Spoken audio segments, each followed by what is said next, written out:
Vous m'entendez?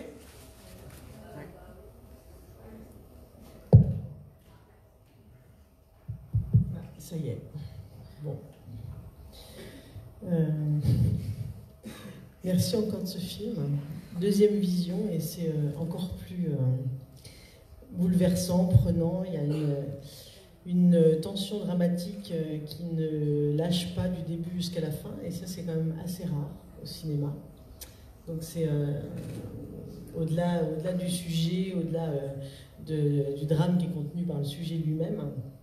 Et en tout cas, dans l'écriture, c'est ce que je disais rapidement tout à l'heure, quelque chose qui fait qu'effectivement, on ne lâche pas et que dès la première minute, alors qu'on est dans un climat plutôt joyeux, ça commence sur une note joyeuse, la laine est comme ça, enfin en tout cas, la tension est ouverte et puis ça ne lâche pas jusqu'à la fin. Voilà, donc vraiment bravo déjà pour cette écriture-là.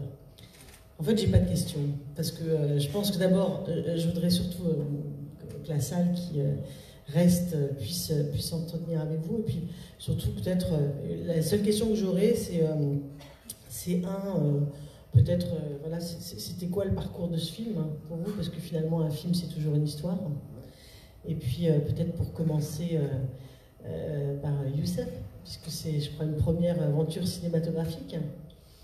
Bon, en même temps, tu es au cœur du film, et en même temps, tu en es très absent, parce que de par le fait que tu es dans une chambre isolée. Il est un peu partout dans le monde, alors qu'il n'est sorti qu'en Tunisie. D'ailleurs, c'est la première sortie mondiale, enfin la première sortie dans un pays, quoi, commercial, et c'est en Tunisie. Et comme le dit souvent, il a vraiment voulu que ça sorte en premier en Tunisie. Je suis très très fière de tous les festivals qu'on a pu faire, de tous les prix qu'on a reçus.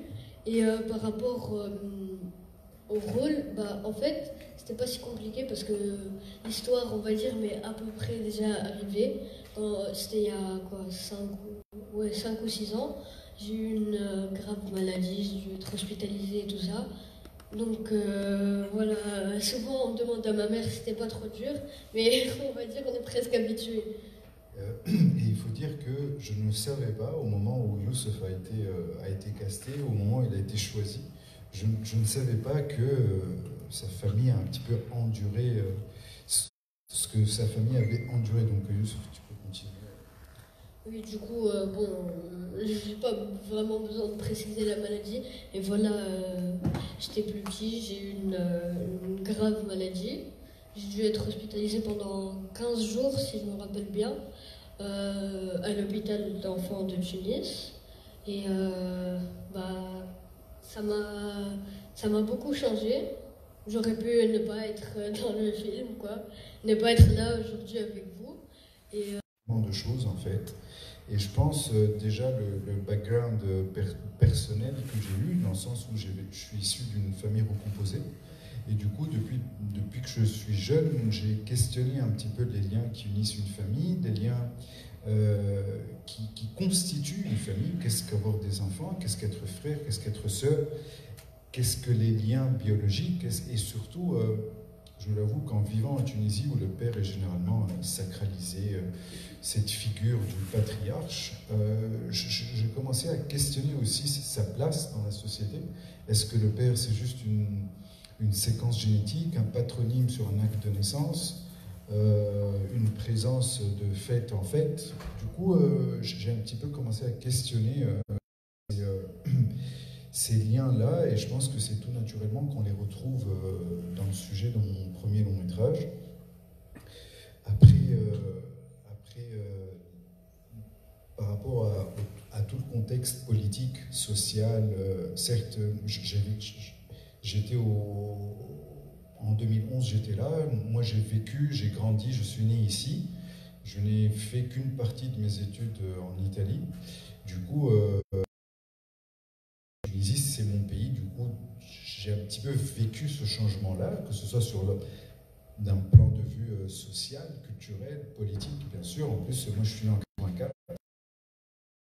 Quand Ben Ali est venu, du coup, on peut dire, j'ai fait l'école publique, du coup, on peut dire dire que je suis vraiment une génération, le fruit un peu de Ali. Heureusement que j'ai eu des parents et heureusement que j'ai eu un environnement qui m'a permis un petit peu de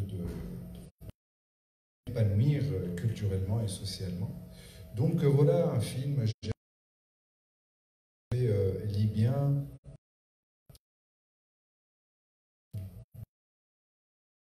J'ai regardé la vidéo en 2011, alors que je n'étais pas du tout en train d'écrire le film.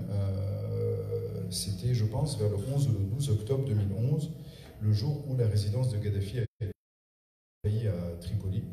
Lui avait fui déjà, ses enfants aussi, mais il restait certains membres de la famille rapprochée. Et quand la résidence a été attaquée, il y avait un bouclier humain pour protéger justement ces membres-là de cette famille-là. Et c'était un bouclier humain fait d'enfants dont certains étaient de couleur, malheureusement.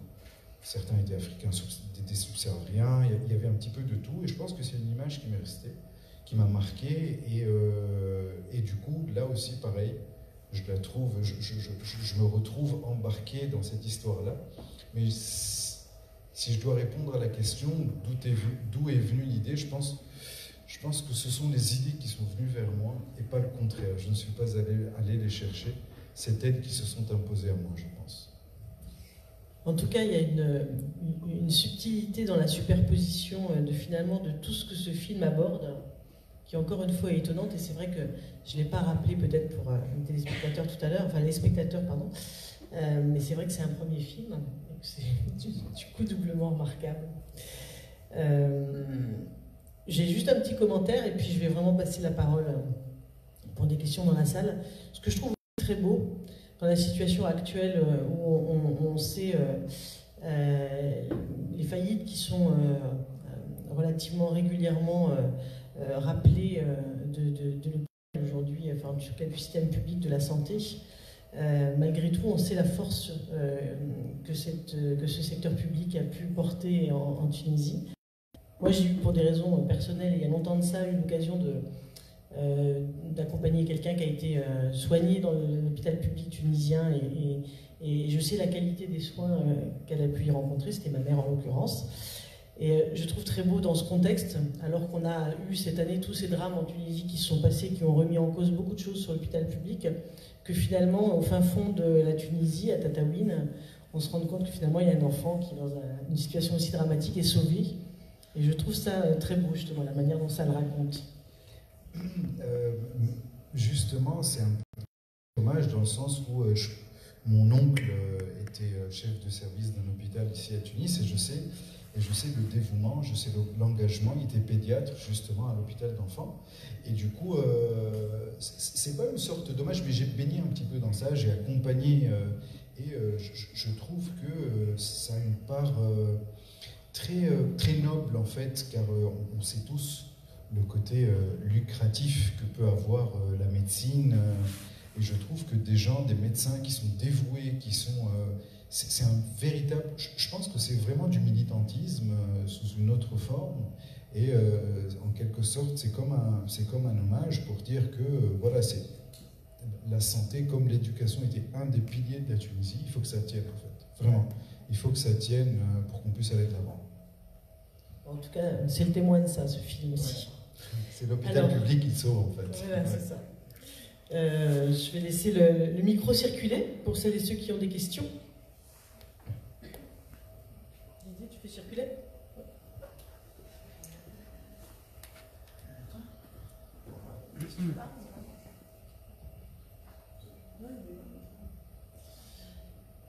Des questions dans la salle ? Questions ? Bon, tout le monde est un peu... on est un peu sans voix, c'est vrai, je comprends. Non, mais il y en a une. Alors,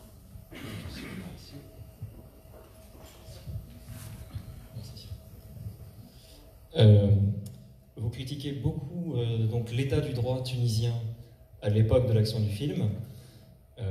Donc j'aimerais savoir si ce droit et les rapports entre hommes et femmes qui le régulent a évolué depuis les événements. Malheureusement non, c'est une loi qui reste toujours en vigueur, la loi sur l'adultère qui punit le couple adultérin de 5 ans de prison. Voilà, malheureusement, je trouve que après tous les acquis, après tous les combats, après tout le parcours fait pour la lutte pour les libertés individuelles, je pense qu'il est un petit peu inconcevable de nos jours que l'État encore s'immisce dans la sphère privée, dans la sphère intime d'un couple. Et du coup, malheureusement, cette loi est... ça n'a pas beaucoup évolué depuis 2011. Et est-ce que vous avez l'impression que cette opinion est largement répandue dans la population tunisienne? Est-ce que vous avez l'impression qu'il y a un retard du droit par rapport aux mœurs? La question est assez pertinente. Alors,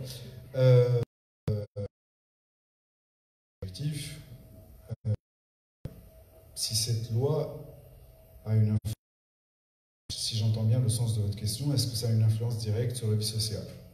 Je pense non. Je pense que, comme énormément de lois qui existent, cette loi n'est pas énormément appliquée, mais en tous les cas, dans le cas pratique de ce film, l'histoire de ce couple-là, car la preuve, en fait, même par rapport à la situation adultérine, même quand j'ai fait des recherches et tout ça, c'est très difficile de le prouver, en fait. Il faut énormément de facteurs et tout ça, mais dans l'exemple de ce film-là, la preuve est concrète, la preuve est tangible, c'est l'enfant. Donc, de recours possible, il n'y a même pas d'appel possible. C'est lui, malheureusement, la preuve tangible de cet adultère-là. Après, il y a un retard. Malheureusement, je trouve que la Tunisie peut être très, très avant-gardiste sur énormément, que ce soit sur la situation de la femme. Juste pour rappeler, la femme tunisienne a voté avant certaines femmes européennes. Elle a eu le droit à l'avortement avant certaines femmes européennes. Et du coup, la Tunisie a été, c'est un fait historique, avant-gardiste dans énormément de termes. Et malheureusement, elle peut être, par la même occasion, très rétrograde et très réactionnaire par rapport justement à certaines lois comme celle-ci, où l'État s'immisce dans la sphère privée. Donc je ne sais pas si j'ai un petit peu répondu à votre question. Oui, je vous remercie.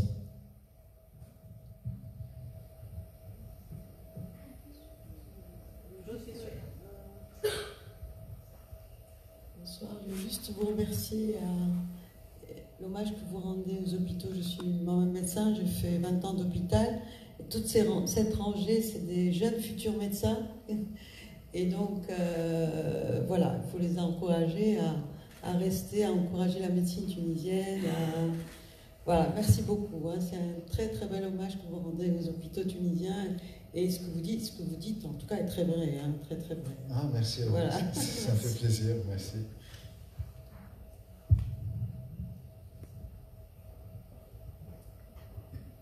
Bonjour, donc c'était pour vous demander, est-ce que vous ne trouvez pas que la femme, la mère de l'enfant, vous ne trouvez pas qu'elle a un rôle assez secondaire? Est-ce que ce ne serait pas une sanction de son adultère en quelque sorte? Parce que vraiment le héros de l'histoire c'est le père, c'est le papa. Est-ce que c'est pas en sorte une punition de son adultère? Pas du tout, pas du tout. Alors, je suis pas très d'accord par rapport au rôle soit secondaire. Je pense que c'est une impression parce qu'elle reste bloquée à l'hôpital en fait, parce qu'elle ne bouge pas.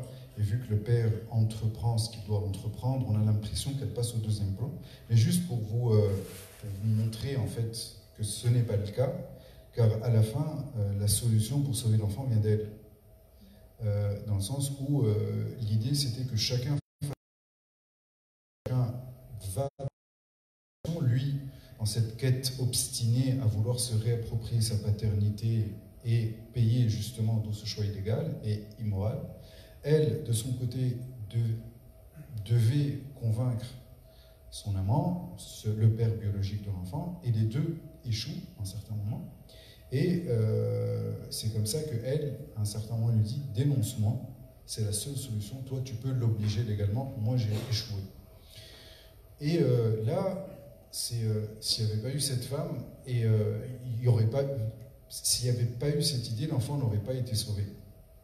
Et c'est un choix qui ne vient pas uniquement d'elle, dans le sens où son mari, au lieu d'aller la dénoncer justement, décide d'aller d'aller confronter un petit peu, d'aller se confronter avec le père biologique. Et donc, c'est une solution qu'ils trouvent à deux.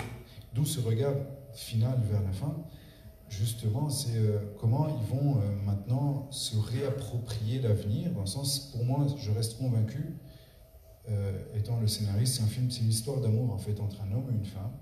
Et malheureusement, il a fallu qu'ils en arrivent jusque-là pour qu'ils s'affranchissent de leur passé. Du poids de leur passé, des cicatrices, des blessures, de tout le mal qui se sont faits, et d'où ce regard final. Donc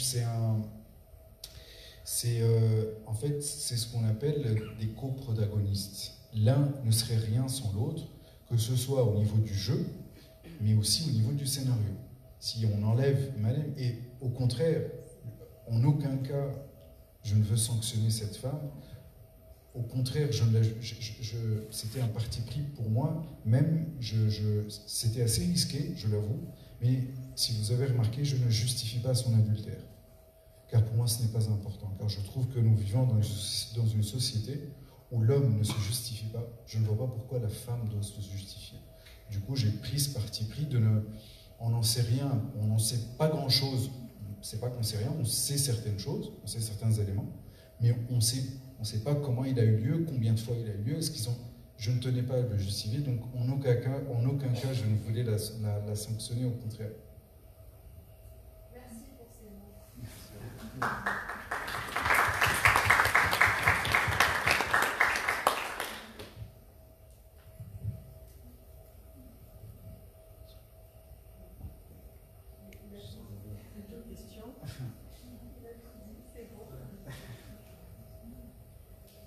Moi j'ai une question pour Youssef. Non, pardon. L'Airbus à 400 ou à 600, à 380, pardon. Est-ce que c'est toi qui l'as apporté dans le film ou est-ce que c'est l'amour des avions que tu as, toi?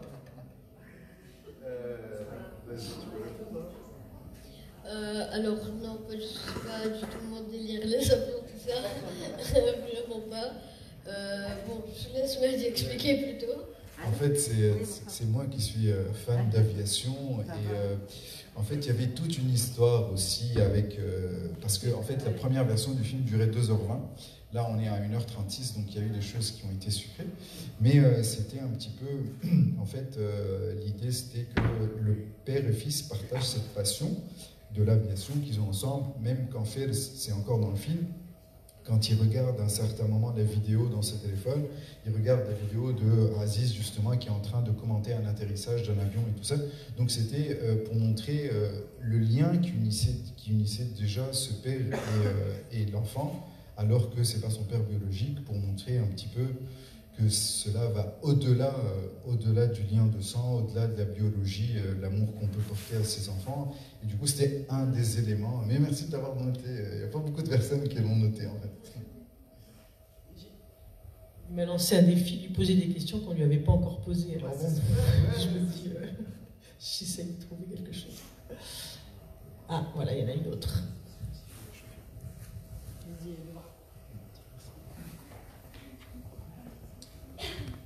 Bonjour, alors j'ai déjà vraiment adoré le film, vous en félicite énormément et je voudrais vous demander si l'accident, est-ce que ça avait un sens spécifique?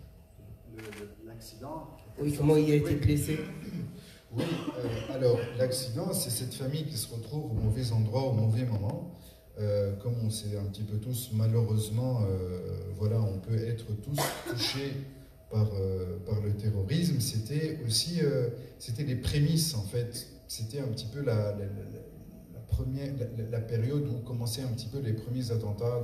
On entendait un petit peu dans les collines, dans les montagnes. Et le sens, oui, bien sûr que c'est un sens, dans le sens où avec cette famille-là, qui se retrouve, qui est, si vous regardez bien, tout le début surtout, qui évolue d'un endroit, qui évolue d'un cocon à un autre. C'est une famille qui est ultra... pas qui se protège, mais qui est ultra barricadée, en fait. Elle évolue d'un endroit clos à un autre, dans le sens où on les voit dans la sphère amicale au début, ils sont dans la forêt, ils sont tout seuls, dans un endroit qui est inaccessible au commun des mortels, parce que c'est seulement accessible en 4x4. Après, on les voit en voiture, dans leur hôtel, dans leur chambre d'hôtel, donc ils sont un petit peu confinés. Et justement, à travers cette vitre qui éclate, ils se retrouvent confrontés à une réalité qu'ils ne peuvent plus ou pas ignorer. Et cette vitre qui éclate là, pour dire un petit peu que et c'est une balle perdue en plus, qu'il n'était pas la cible de cet attentat, car c'était la garde nationale qui était devant eux, qui était la cible de cet attentat. Et malheureusement, ce fléau peut toucher n'importe où, n'importe quand, et à n'importe quel moment, il peut toucher tout le monde surtout. Ok, autre chose, je voudrais vous demander, quand il y a eu l'agression et l'harcèlement des deux jeunes Tunisiens envers la femme, est-ce que ça voulait montrer un sens, démontrer quelque chose? Alors, bien sûr, je pense que tout ce qui est dans le film a un sens. Alors là, c'est un petit peu plus subtil. L'idée, c'était, en fait, ça arrive à un moment bien déterminé dans le film. Ça arrive juste avant le changement radical de ce personnage-là, Marem. Juste, c'est la séquence qui vient avant que son personnage ne bascule, avant qu'elle ne donne une gifle à son mari. Et du coup, c'était un petit peu la goutte qui fait, ces deux jeunes, c'était un petit peu la goutte qui fait déborder le vase. Cette femme en a marre, en fait. Elle en a marre d'abord d'être jugée, d'abord d'être méprisée, d'être cataloguée, d'être jugée, que ce soit par le regard, par les mots du staff médical, par le mépris de son mari, par les mots de son mari. Et en plus, à un certain moment, c'est une femme qui est un peu étrangère dans son propre pays, car ces jeunes-là croient, vu que Marem n'a pas les attraits typiques de la femme tunisienne, elle est assez claire de peau, elle a les yeux verts, et du coup, ils croyaient que c'était une étrangère, et c'est un petit peu la goutte qui vient faire déborder le vase. Cette femme n'en peut plus, en fait, et à un certain moment, la séquence d'après, elle est à l'hôtel, elle voit un petit peu son passé, elle voit sa vie antérieure, et à partir de ce moment-là, cette femme change. Cette femme a décidé de changer, et que plus personne, elle ne laissera plus personne l'agresser, que ce soit verbalement ou physiquement, ou avec des... Voilà, c'était la goutte qui faisait déborder le vase. C'était ça le but de cette scène-là, en fait. Il fallait une vraie... Pour moi, j'avais besoin d'une vraie agression, en fait, d'une vraie agression presque physique. D'ailleurs, c'est pour ça que un des types, un des jeunes hommes, la touche carrément. Il lui touche les cheveux et elle n'en peut plus, cette femme. Voilà. Ok, merci.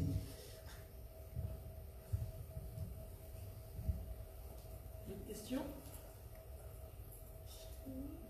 Oui.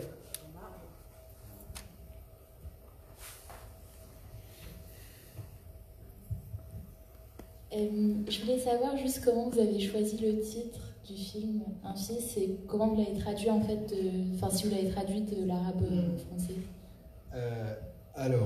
Contrairement à ce qu'on pense, le titre qui s'est imposé en premier, c'était le titre français, c'était Un fils. Le titre arabe est venu bien plus tard parce que, je ne le cache pas, j'écris en français. Et du coup, c'était important, ce Un fils là était important parce que ce n'est ni le fils, ni fils, mais c'est un fils avec tout ce que cela représente.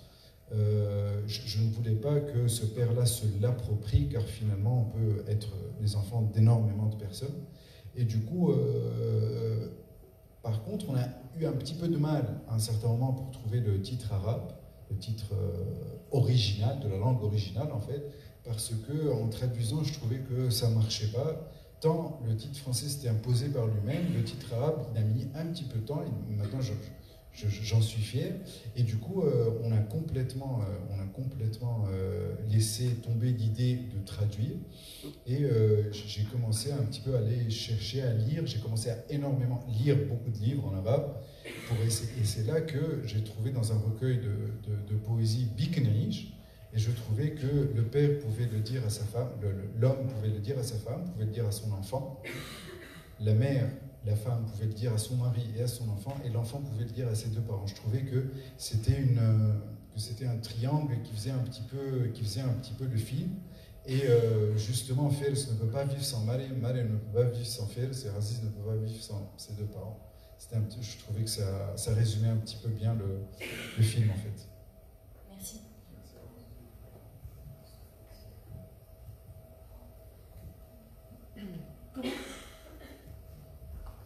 comment vous vous êtes rencontrés tous les deux? C'était un casting, voilà. C'était un casting classique, et auquel cas, si c'était un casting classique, est-ce que toi, Youssef, tu connaissais le sujet du film quand tu t'es présenté à ce casting? On va laisser Youssef raconter toutes les...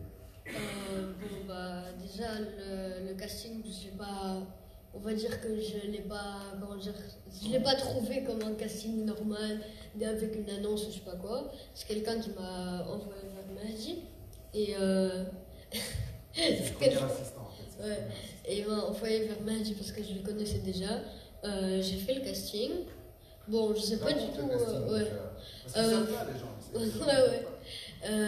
Bon, le casting, c'était assez simple. On a joué la scène des convulsions. J'ai joué quelqu'un qui convulsait. Et on a parlé un peu avec Mahdi. Bon, j'avais pas vraiment compris le film. Et je sais pas du tout comment c'est passé du côté de Mahdi. Il m'en a pas du tout parlé.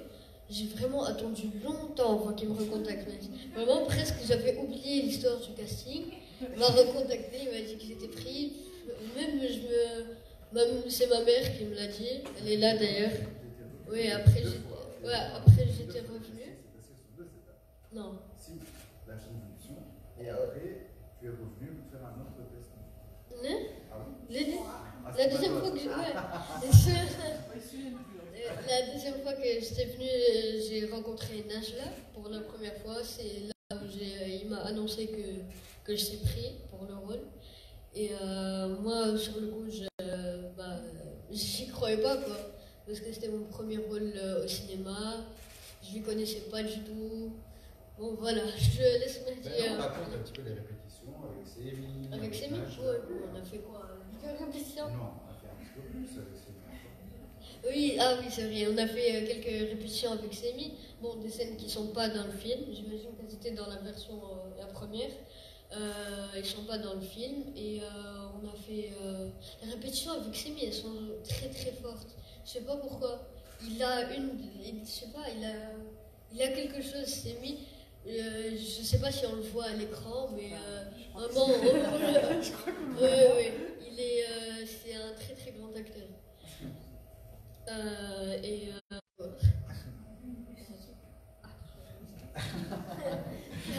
En fait, c'est un casting qui est un petit peu atypique dans le sens où on n'est pas en train de caster un acteur ou un adulte.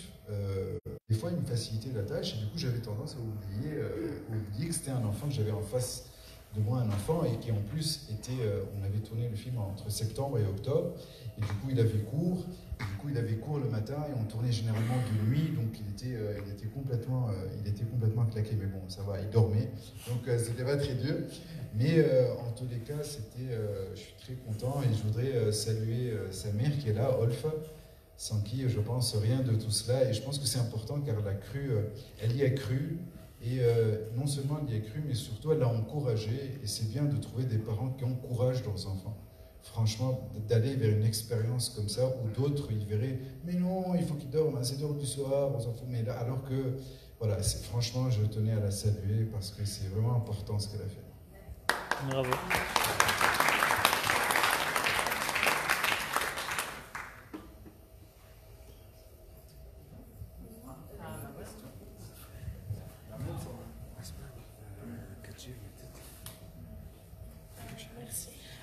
Donc, je voulais demander par rapport à la période que vous avez choisi, la révolution tunisienne. Pourquoi avoir choisi cette période? Oui, bonne question. Alors, l'idée, c'était inutile de rappeler ce qu'on a vécu en 2011, que ce soit des différents changements et soulèvements sociaux, politiques, culturels et tout ça. L'idée qui m'intéressait, c'était une espèce de trajectoire un petit peu parallèle entre cette famille-là et le pays, dans le sens où cette famille-là, qui à travers ce secret qui est révélé, va un petit peu rentrer en mutation, qui voit ses références s'écrouler, qui voit ses fondamentaux être remis en question. C'était un petit peu à l'image du pays, justement, et du coup, comment une famille en mutation allait pouvoir pas affronter, mais allait pouvoir évoluer dans un pays qui lui-même était en mutation, en fait. On est en septembre 2011, un mois un petit peu avant les élections. Là, la dernière scène du film est censée se passer le 17 octobre, donc on est vraiment à une semaine des élections.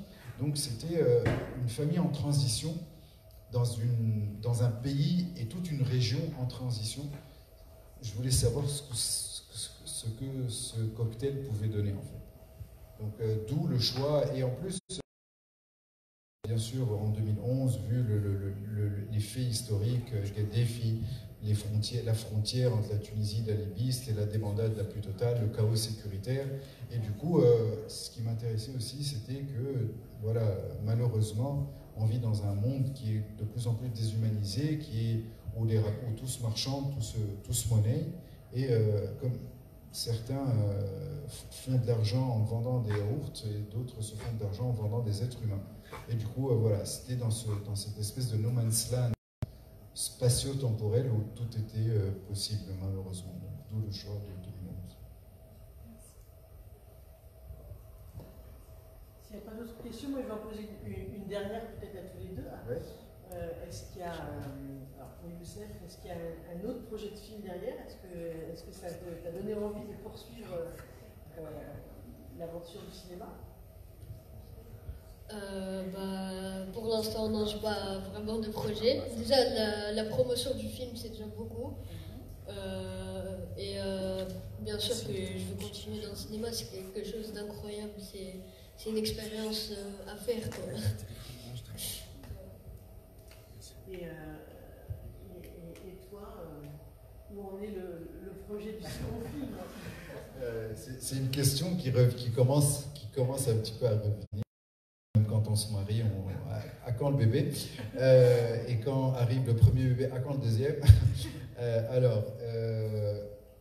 J'avoue que je commence à avoir quelques idées, j'ai quelques idées, mais c'est encore là, ça cogite, ça mature. Et je me dis, voilà, j'ai énormément de chance de pouvoir accompagner ce film qui va sortir un petit peu partout. Il sort pratiquement dans 150 salles en France. Il sort dans 20 pays dans le monde. Il sort en Nouvelle-Zélande. Je ne sais pas si vous vous rendez compte, pour un film tunisien sortir en Nouvelle-Zélande, je ne sais même pas si ça, où la Tunisie se situe. Juste une petite anecdote, quand j'étais en Chine, et le film d'ailleurs va être distribué en Chine, quand je suis parti en Chine, je leur disais, oui, I am from Tunisia. Ils me disent, Indonesia, c'est pas une blague. Hein. Et là, je dois leur raconter, et ils ne savent rien de l'Afrique du Nord. Pour eux, l'Afrique se résume au Kenya, je pense, les safaris et tout ça. Et du coup, quand je leur dis l'Italie, vous voyez l'Italie, juste en dessous, il y a un pays, c'est nous. Et du coup, ils arrivaient à situer. Donc voilà, j'accompagne un petit peu le film, c'est un petit peu mon bébé. Là, je vais commencer à penser au deuxième, mais ça cogite un petit peu. Je pense que d'ici quelques mois, ça va coucher sur une nouvelle idée et un nouveau traitement. C'est déjà à l'université.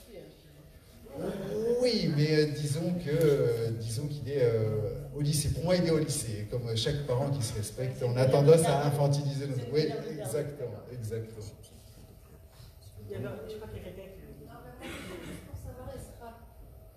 Bonsoir. Merci pour ce film. Juste, je voulais savoir, il serait quand en salle en France? Il sort le 11 mars. Ah, ok. Il y a des avant-premières qui ont commencé parce on a fait le festival Télérama. On a eu beaucoup de chance d'être sélectionnés les 4 films en avant-première du festival Télérama. Donc il y a eu une centaine d'avant-premières en France déjà. Et les avant-premières officielles commencent à partir du 20 février. Je finis la promo tunisienne et j'enchaîne sur la promo française. Et du coup, il sort officiellement en France le 11 mars. Merci. Et c'est un film qui a été soutenu dans le cadre de la première édition du fonds de coproduction que nous avons créé donc, entre le CNC français et le CNCI tunisien, donc, qui permet d'accompagner depuis 3 ans maintenant quelques films en production. Et ce film faisait partie de la première promotion de ce nouveau fonds qui est relancé et donc qui se poursuit au moins pour les 3 prochaines années. Ben, il me reste à vous remercier beaucoup Bravo encore et merci. Et puis, je sais pas, on peut en refaire d'autres. Hein. Dans quelques... voilà, finalement, un film... Alors, on constate d'abord qu'en Tunisie, il y a un vrai goût du public pour le cinéma tunisien, et ça, c'est réjouissant. Et c'est de loin le cinéma qui fonctionne le mieux et qui remplit le plus les salles. Donc on voit bien aussi que quelques mois après une sortie, ça peut être l'occasion aussi d'y revenir. Donc si tu as envie de repasser par l'IFT, n'hésite pas, ce sera toujours avec plaisir. Et merci à vous de votre participation ce soir. Voilà. Merci beaucoup.